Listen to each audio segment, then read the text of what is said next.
મારી વાલી બહેનો, લગ્ન સંબંધમાં એકબીજાની સાથે જોડાયેલા રહેવું અને એકબીજાને માટે કંઈક છોડી દેવું અથવા જતું કરવું તે બંને મહત્વનું છે. ઈશ્વર પરાયણ પત્ની તરીકે આપણી પ્રાથમિક અને પ્રથમ જવાબદારી આપણા પતિ અને આપણું કુટુંબ છે, પણ તેમના કરતાં પણ પ્રથમ સ્થાન ઈશ્વરનું છે. શું તમે આ સત્યને સમજો છો? આશાવાન નારીઓ, અમે આશાવાન નારીઓ, આશાવાન નારીઓ, અમે આશાવાન નારીઓ. વચન અમારું જીવન, પ્રાર્થના મારી ધડકન, કરવી છે સ્તુતિ હરદમ. આશાવાન નારીઓ, આશાવાન નારીઓ. પ્રિય દર્શક મિત્રો, આશાવાન સ્ત્રીઓ કાર્યક્રમમાં આપ સર્વનું હાર્દિક સ્વાગત છે. આજે ફરી એકવાર નવા વિષય સાથે અમે અહીં ઉપસ્થિત થયા છીએ. જો આપને યાદ હોય તો આ કાર્યક્રમમાં આપણે ઈશ્વર કેન્દ્રિત લગ્ન જીવનમાં પત્નીની ભૂમિકા વિશે શીખી રહ્યા છીએ.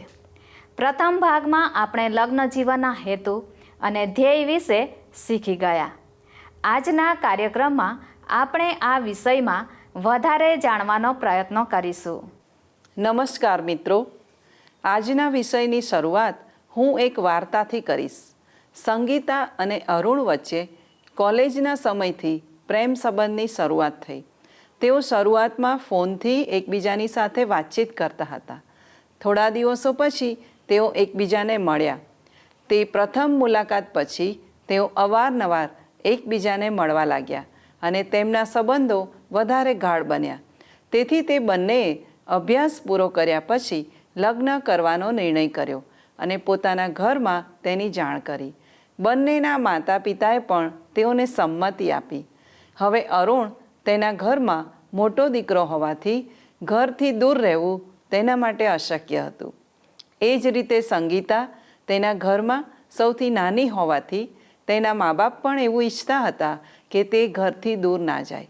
આ બધી અપેક્ષાઓ અને તણાવની અસર સમય જતાં બંનેના સંબંધોમાં દેખાવા લાગી. શું તમને આ વાત પરિચિત લાગે છે? વર્તમાન સમયમાં સિનેમા હોય કે સિરિયલ, સમાચાર હોય કે સંગીત, દરેક જગ્યા પર લગ્ન જીવનમાં ઉપસ્થિત થતી પીડા જોઈ શકાય છે, સાંભળી શકાય છે અને અનુભવી શકાય છે. તેમાં હંમેશા આનંદ જ હોય એવું કદી શક્ય બનતું નથી. ખરી વાત છે ને? તમારી વાત સાચી છે. દીકરીઓ નાની ઉંમરથી લગ્નના સ્વપ્ન જુએ છે. કિશોર બનતા એવી વ્યક્તિની આશા રાખે છે જે તેઓને પ્રેમ કરે અને યુવાન થતાં એવી વ્યક્તિની શોધ પણ કરે છે જે તેને પ્રેમ કરે, તેને સમજે અને તેને આનંદ આપે. પણ વાસ્તવિકતા કંઈક અલગ જ હોય છે. કેટલીક વાર ઈશ્વરની બીકમાં જીવનાર વ્યક્તિઓનું લગ્ન જીવન પણ મુશ્કેલ અને તણાવયુક્ત બની જાય છે. આપણા ઘરમાં જે રીતે આપણો ઉછેર થાય છે તે તમારા વ્યક્તિત્વને, તમારા વલણને અને તમારા સંબંધોના ઘડતરમાં મહત્ત્વનો ભાગ ભજવે છે. આપણા ઘરના સંસ્કારનો પ્રભાવ આપણા લગ્ન જીવનમાં જોઈ શકાય છે. ઉત્પત્તિ 2:24 ઈશ્વર કહે છે, એ સારું, માણસ પોતાના મા બાપને છોડીને પોતાની પત્નીને વળગી રહેશે અને તેઓ એક દેહ થશે. વાલી બહેનો, પુરુષ અને સ્ત્રીને એક કરવાનો ઈશ્વરનો હેતુ અહીં 2 શબ્દોમાં જોઈ શકાય છે: છોડી દેવું અને વળગી રહેવું. સફળ લગ્ન જીવનની શરૂઆત કંઈક છોડવા દ્વારા થાય છે. તેનો અર્થ એવો નથી કે આપણે મા બાપને છોડીને તેમનાથી દૂર થઈ જઈએ અથવા તેમની પાસેથી જે કંઈ શીખ્યા છીએ તેને પણ ભૂલી જઈએ. પણ આ વચન અનુસાર છોડી દેવું એટલે આપણા કુટુંબ અને જીવનસાથી પ્રત્યે આપણી અગ્રિમતાઓને સમજવી. તેનો અર્થ એવો પણ નથી કે દીકરીના લગ્ન થાય એટલે તે કોઈની દીકરી કે બહેન રહેતી નથી, પણ તેનો અર્થ એ છે કે હવે તેની જવાબદારી અને અગ્રિમતા બદલાઈ જાય છે અને તે તો તેના પતિ છે. દીકરી તરીકે આપણે મા બાપને આદર આપવાનો છે, પણ લગ્ન પછી હવે આપણે તેમને છોડવાના છે. લગ્ન સંબંધમાં છોડી દેવું એનો બીજો અર્થ એ પણ થાય કે અન્ય સંબંધોને ઓછું મહત્ત્વ આપવું. તમારા મિત્રો નહીં, પણ તમારા પતિ અથવા પત્ની પ્રથમ સ્થાને હોવા જોઈએ. જ્યારે દીકરીના લગ્ન થાય છે ત્યારે તે પોતાના ઘરને છોડીને પોતાના પતિના ઘરમાં આવે છે અને એક નવા કુટુંબની શરૂઆત કરે છે. તેનો અર્થ એવો નથી કે તમારા મા બાપને સંપૂર્ણ રીતે છોડી દેવા જોઈએ. ના, જ્યારે તમારા મા બાપને જરૂર હોય અથવા તેઓ વૃદ્ધ હોય ત્યારે તમારે ચોક્કસ તેઓની કાળજી રાખવાની છે અને તેઓને મદદ કરવાની છે. પણ આપણી પ્રાથમિક અને પ્રથમ જવાબદારી આપણા પતિ અને આપણું કુટુંબ છે. વાલી બહેનો, કેટલીક વાર લગ્ન થઈ ગયા પછી આપણી જૂની આદતોને બદલવી અઘરું લાગે છે. દાખલા તરીકે સખીઓની સાથે બેસીને વાતો કરવી, ઘરનું કામ કરવામાં આળસ કરવી, ઘરની જરૂરિયાતો પ્રત્યે બેદરકાર રહેવું વગેરે. પણ જ્યારે તમે લગ્ન સંબંધમાં જોડાવ છો ત્યારે આવી આદતોને બદલવી જરૂરી છે. કેટલીક વાર બાળકોને પણ વધારે પડતું મહત્ત્વ આપીને સ્ત્રીઓ ભૂલ કરે છે. કેટલીક વાર અન્ય પ્રવૃત્તિઓને પણ પતિ અથવા પત્ની કરતાં વધારે મહત્ત્વ આપવામાં આવે છે. સફળ લગ્ન જીવન માટે પતિ પત્ની બંને હંમેશા એકબીજાને પ્રાધાન્ય આપે છે, બીજી કોઈ બાબત કે વ્યક્તિને નહીં. પતિ અને પત્ની તરીકે આપણે બાળકોને પણ પ્રેમ અને ઐક્યતાની મહાન ભેટ આપી શકીએ છીએ. પ્રિય બહેનો, લગ્ન જીવન માટે બીજી મહત્ત્વની બાબત છે વળગી રહેવું. તેનો અર્થ છે સાચા હૃદયથી આપણા જીવનસાથીને પ્રેમ કરવો. વળગી રહેવું એટલે એવી બાબતોની પસંદગી કરવી જેમાં આપણી અગ્રિમતાઓ દેખાઈ આવે. અમુક બાબતોનો ત્યાગ કરવો અને અમુક બાબતોને વળગી રહેવું. તે સિવાય કોઈ યુગલ એક થઈ શકે નહીં. આ બાબતમાં પતિ અને પત્નીના જુદા જુદા વ્યવહારનો પણ સમાવેશ થાય છે. એકબીજા સાથે જોડાવા માટે આ તફાવત પણ બહુ મોટો લાગે છે, પણ ઈશ્વરનું વચન શીખવે છે કે ઈશ્વર કેન્દ્રિત લગ્ન સંબંધમાં પુરુષ અને સ્ત્રી એક બની શકે છે. તેઓની વાર્તાલાપની પદ્ધતિ જુદી હોય, લાગણીઓ અલગ હોય અને અગ્રિમતાઓ પણ અલગ હોય, પરંતુ પતિ અને પત્ની બંને માટે તે લાભકારક છે. સાચી વાત છે. જ્યારે પતિ અને પત્ની સમજે કે એકબીજાની સાથે રહેવાથી જ તેઓ સંપૂર્ણ બની શકે છે, ત્યારે તેઓ એકબીજામાં રહેલા તફાવતોની કદર કરતા શીખે છે અને ખુશ રહેવા માટે ઈશ્વરની યોજનામાં પોતાને સામેલ કરતા પણ શીખે છે.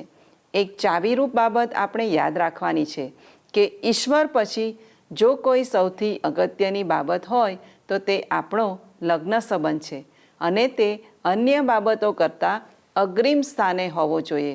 મારી બહેનો, તમારી જાતને અત્યારે એક પ્રશ્ન પૂછો: શું મારા માટે મારા પતિ પ્રથમ સ્થાને છે? ઈશ્વરને આદર આપે એવો લગ્ન સંબંધ વિકસાવવા માટે બહુ પરિશ્રમ કરવો પડે છે. પતિ અને પત્ની તરીકે એકબીજાને આનંદ મળે અને ઉત્તેજન પણ મળે એવી પ્રવૃત્તિઓમાં સામેલ થાવ. સાથે મળીને શીખવું અને આગળ વધવું તે બહુ સારી બાબત છે. હા, પતિ અને પત્ની તરીકે શારીરિક, માનસિક, આત્મિક અને સંબંધોની બાબતમાં એકબીજાને વળગી રહો. તમારા લગ્ન સંબંધને મજબૂત બનાવવા માટે અન્ય લોકોથી થોડું અંતર રાખો.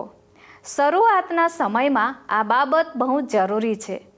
આમ કરવાથી પતિ પત્ની બંને તેમના રોજિંદા કાર્યો માટે એકબીજા પર આધાર રાખતા શીખી શકશે.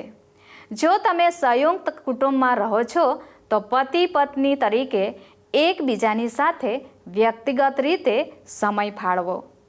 આમ કરવાથી તમારા સંબંધો વધારે મજબૂત બનશે. સૌથી મહત્ત્વનો લાભ એ થશે કે તમારા પ્રશ્નોના નિરાકરણ માટે તમે તમારા મા બાપ કે અન્ય લોકો ઉપર આધાર રાખવાને બદલે પોતે જ એકબીજાને મદદ કરી શકશો. તેથી તમે એકબીજા પર આધાર રાખતા શીખશો અને તમારી જીવનશૈલીનો પણ વિકાસ થશે. વહાલા મિત્રો, પતિ અને પત્ની તરીકે એકબીજાની સાથે જોડાયેલા રહેવાથી તમે તમારા બીજા સંબંધોની મર્યાદા પણ જાળવી શકશો. તમારા કુટુંબના લોકો, મિત્રો કે સહકાર્યકરો તમારા લગ્ન જીવનમાં કે તમારી અંગત બાબતોમાં સામેલ ના થાય તેનું પણ ધ્યાન રાખો. પતિ અને પત્ની તરીકે એકબીજાની સાથે બની શકે તેટલો વધારે સમય વિતાવો અને એકબીજાને સારી રીતે ઓળખવાનો પ્રયત્ન કરો. એકબીજાને વળગી રહેવાનું આ જ રહસ્ય છે. પતિ અને પત્ની તરીકે તમારી અંગત બાબતો તમારા પૂરતી જ મર્યાદિત રાખો. બધી બાબતોને જાહેરમાં કહેવાનું ટાળો. જ્યારે પણ અગત્યના નિર્ણય લેવાના હોય અથવા જીવનમાં કોઈ ફેરફાર લાવવાની વાત હોય ત્યારે તમારા પતિ અથવા પત્નીને પ્રથમ સ્થાન આપો અને તેમાં સામેલ કરો. આમ કરવાથી તમારા સંબંધો વધારે મજબૂત બનશે. આ વિષયમાં આપણે નવી બાબતો શીખીશું, પણ તે પહેલાં એક ગીત સાંભળીએ.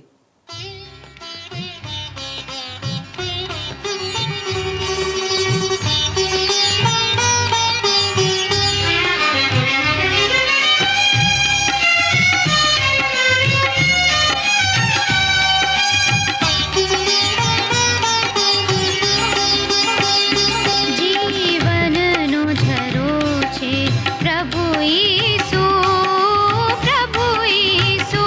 જીવનનો ઝરો છે પ્રભુ ઈસુ, પ્રભુ ઈસુ. તેમાં છે જીવનનું જળ, ઝરો છે પ્રભુ ઈસુ, પ્રભુ ઈસુ. જીવનનો ઝરો છે પ્રભુ ઈસુ, પ્રભુ ઈસુ.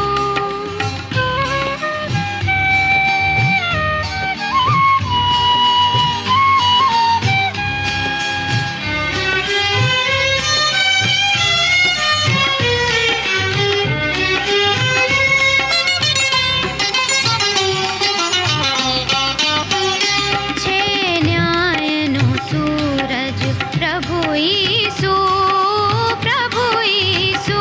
છે ન્યાયનો સૂરજ પ્રભુ ઈસુ, પ્રભુ ઈસુ.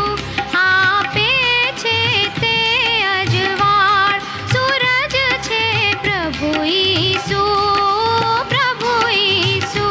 જીવનનો ઝરો છે પ્રભુ ઈસુ, પ્રભુ ઈસુ.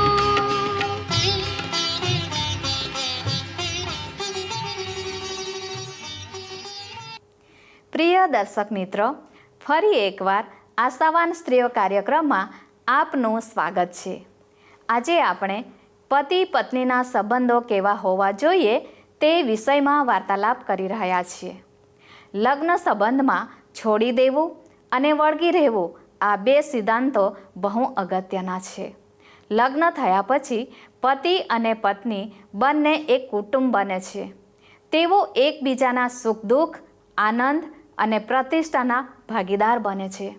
જ્યારે આપણે પતિ કે પત્નીને બાજુ પર રાખીને બીજી કોઈ વ્યક્તિને આ સંબંધમાં મહત્ત્વ આપીએ છીએ ત્યારે આપણે પોતાને નીચા પાડીએ છીએ અને એકબીજા પ્રત્યેના સમર્પણને ભૂલી જઈએ છીએ.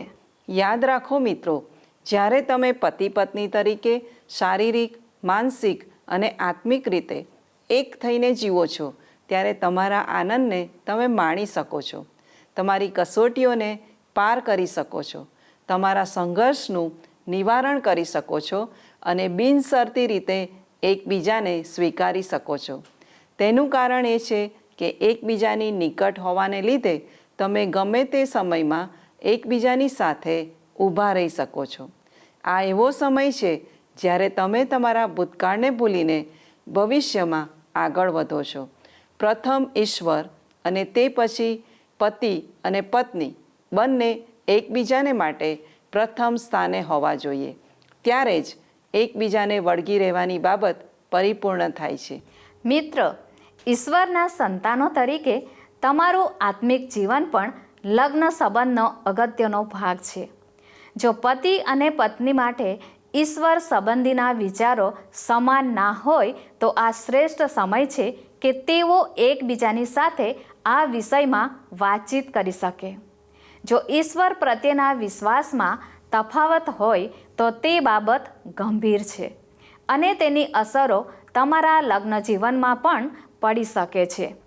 તેથી તમારા જીવનસાથીની સાથે તમારા વિશ્વાસ વિશે, ઈશ્વર વિશે, પ્રાર્થના વિશે અને ઈશ્વરના પવિત્ર વચન વિશે ચર્ચા કરો. જૂઠું બોલવાથી કે છુપાવવાથી તમે પોતાના જીવનને નુકસાન કરી શકો છો. પતિ અને પત્ની તરીકે એકબીજાને માટે અને એકબીજાની સાથે પ્રાર્થના કરો. સાથે મળીને ઈશ્વરનું વચન વાંચો અને એકબીજાને ઉત્તેજન આપો. વાલા દર્શકો, સ્વસ્થ લગ્ન સંબંધમાં પતિ અને પત્નીની વચ્ચે ઈશ્વર કેન્દ્ર સ્થાને હોય છે. જેમ જેમ તમે ઈશ્વર સાથે વ્યક્તિગત સંબંધમાં આગળ વધો છો તેમ તેમ એકબીજા સાથેના સંબંધો પણ મજબૂત બને છે. જ્યારે ઈશ્વરે પ્રથમ પુરુષ આદમને બનાવ્યો અને તેણે પોતાની આંખો ખોલી ત્યારે તેણે સૌ પ્રથમ કોને જોયા? તેણે ઈશ્વરને જોયા. ઈશ્વરની સાથે તેણે પ્રથમ વાત કરી. ત્યારે તેની પાસે પત્ની નહોતી, ફક્ત આદમ અને ઈશ્વર જ હતા. ઈશ્વર આદમને શીખવવા માંગતા હતા કે દરેક સમયે તારા જીવનમાં ઈશ્વર પ્રથમ હોવા જોઈએ. તારે પ્રથમ ઈશ્વરની કદર કરવી જોઈએ. એટલા જ માટે ઈશ્વરે પ્રથમ ફક્ત આદમને બનાવ્યો અને તેની સાથે સંગત કરી. તે પછી ઈશ્વરે આદમને ભર ઊંઘમાં નાખ્યો જેથી તે જાગી જાય નહીં. ત્યારબાદ તેની એક પાસળી લઈને તેમાંથી એક સ્ત્રીનું સર્જન કર્યું.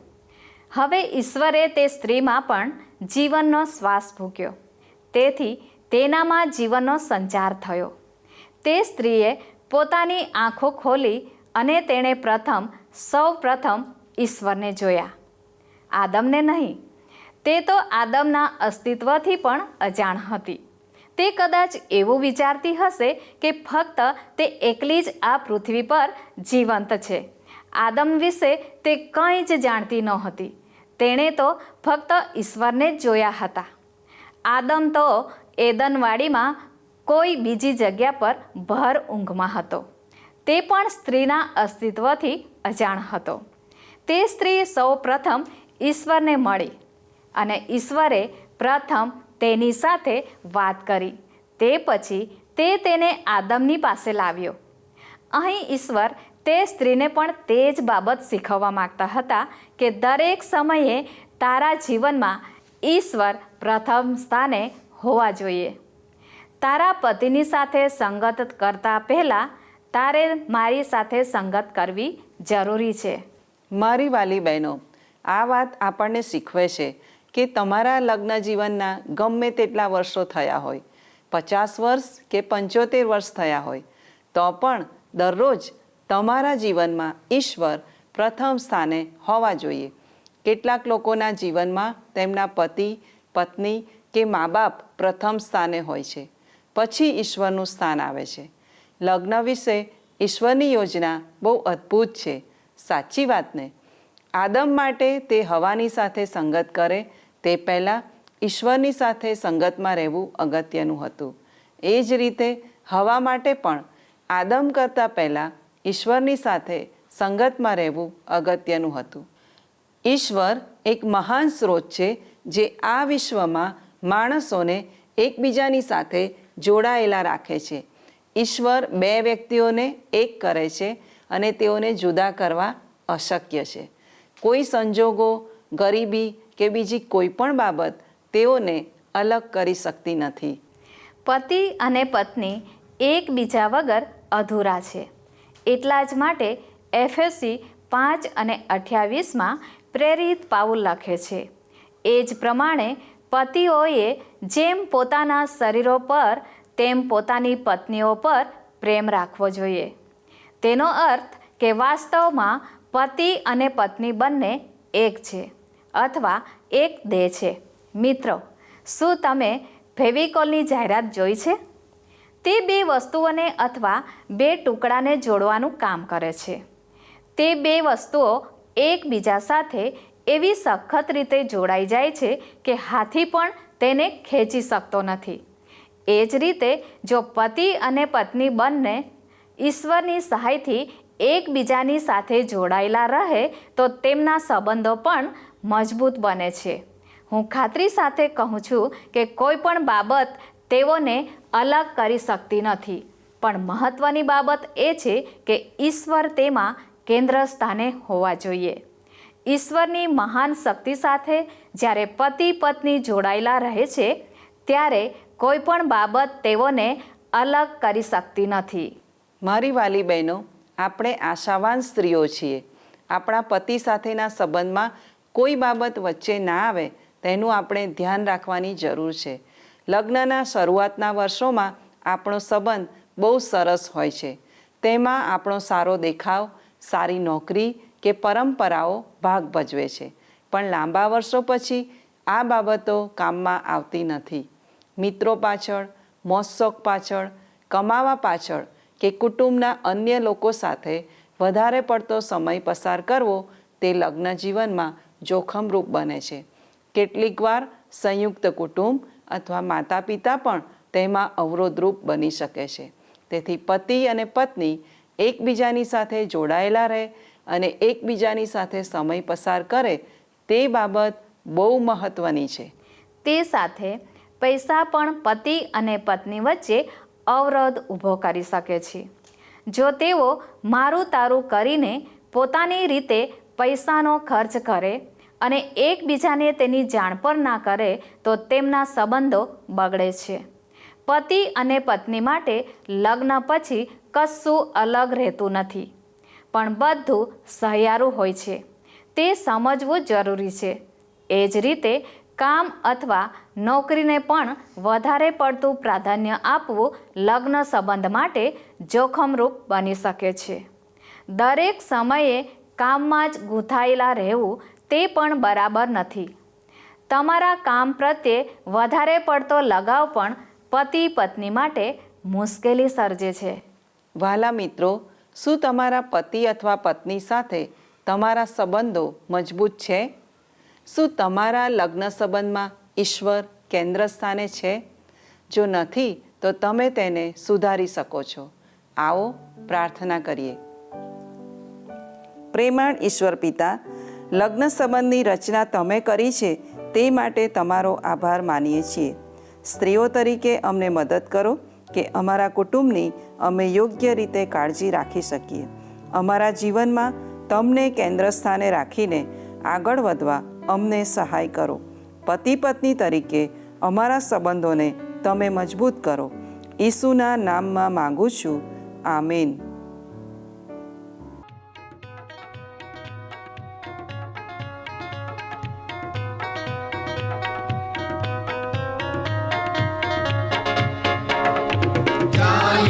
અજવાળે અજવાળે અજવાળે ચાલીએ સૌ અજવાળે ત્રાતાની સાથે. ચાલીએ સૌ અજવાળે અજવાળે અજવાળે ચાલીએ સૌ અજવાળે ત્રાતાની સાથે.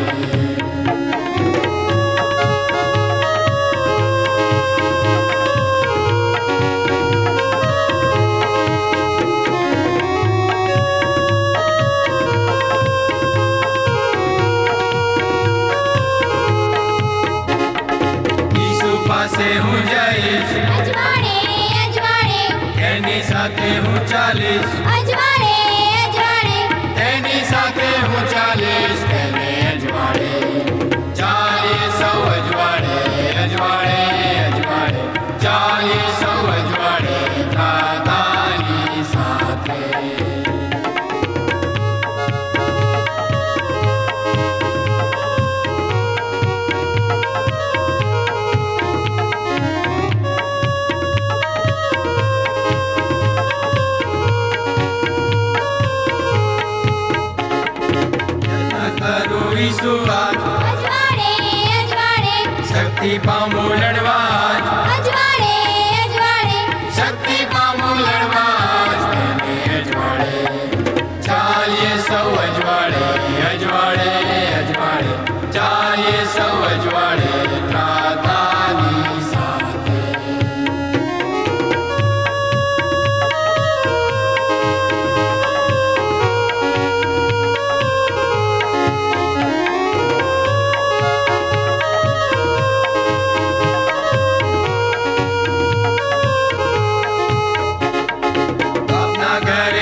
દર્શકો, આ છે કાર્યક્રમ આશાવાન સ્ત્રીઓ.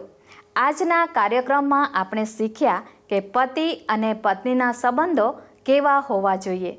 તેમાં ઈશ્વર પ્રથમ સ્થાને હોવા જોઈએ. પતિ અને પત્નીના સંબંધો મજબૂત હોય તે સાથે ઈશ્વર સાથેનો સંબંધ પણ મજબૂત હોવો જોઈએ. આપણી સંસ્કૃતિ કે પરંપરાઓના આધાર પર નહીં, પણ ઈશ્વરના વચન અને પ્રાર્થનાના પાયા પર આપણું કુટુંબ અથવા ઘર ટકી રહે છે તે આપણે હંમેશા યાદ રાખીએ. આપણા વિચારો, વલણ અને કાર્યોમાં આપણે પરિવર્તન લાવીએ. મિત્રો, લગ્ન જીવનમાં ચડતી પડતી તો આવે છે, પણ ઈશ્વરની સહાયથી આપણે તેમાં ટકી રહેવાનું છે. તેથી ઈશ્વર સાથે અને તમારા જીવનસાથીની સાથે સતત જોડાયેલા રહો. ઈશ્વર ઈચ્છે છે કે પતિ અને પત્ની તરીકે આપણે એકબીજાને સંપૂર્ણ અને સાચો પ્રેમ કરીએ.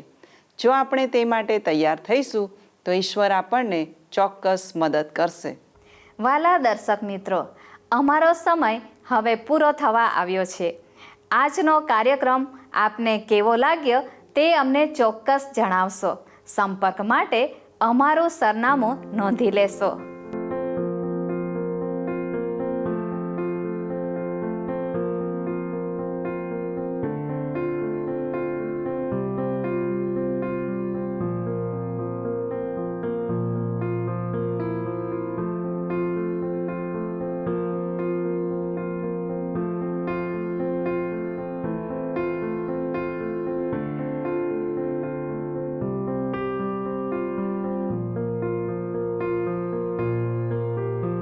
ફોનથી સંપર્ક કરવા માટે અમારો ફોન નંબર છે 94 29 37 55 12 9429375512. આ નંબર ઉપર આપ અમને મિસ કોલ અથવા SMS પણ કરી શકો છો. ઈશ્વર આપને આશીષ આપે. ધન્યવાદ. શું તમને આ કાર્યક્રમ ગમ્યો? અત્યારે જ અમને મિસ કોલ કરો.